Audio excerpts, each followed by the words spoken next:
I don't usually tell long introduction stuff, but I wrote this poem a year before it happened to me. I wrote about this hailstorm hitting a guy, and then the next year it happened to me and wiped me out. Wiped out 300,000 pounds of apples.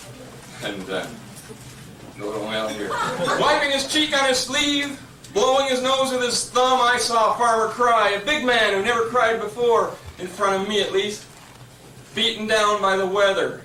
He'd lost his wheat. The rain so hard it was too wet to harvest. The rain for days until it sprouted in the heads. And he, with his uncomplaining stoicism, saying, "No use getting upset. You can't do anything about the weather." But I was with him. You can't do anything about the weather, and I'm thinking, you can't do anything about the weather, farm operator, and you can't do anything about the commodities market, and you can't do anything about the government. No use getting all rushed beyond Limbaugh irritated about it.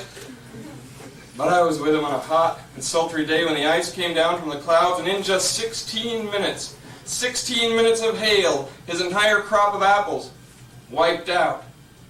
And he didn't speak.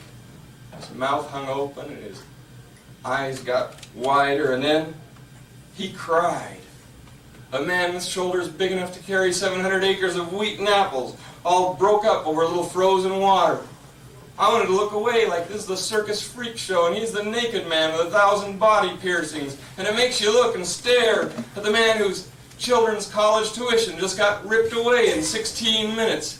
The man whose annual mortgage payment torn to shreds 960 seconds. The man whose wife will tell him, "We don't really need that new carpet and furniture.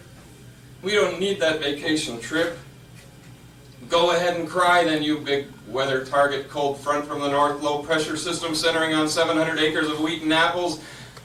Congratulations, all the neighbors saying, "Nice weather we're having, hot enough for you?" And you, right in the middle, get left out. He's whispering, "No use, no use."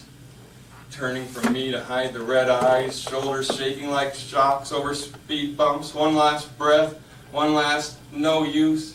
And I'm thinking, you can't do anything about the weather. You can't do anything about the past mistakes, stupid things you said to your neighbors, money you loaned to your friends and relatives, SAT score, high school transcripts, break-a-dish den offender, not enough money coming in this month, and she don't love you anymore and you don't even know you exist. You can't do anything about your own body growing old and wearing out, farm operator. And then, again, he didn't speak. The sun came out, the clouds moved on.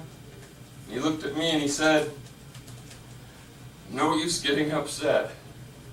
You can't do anything about the weather."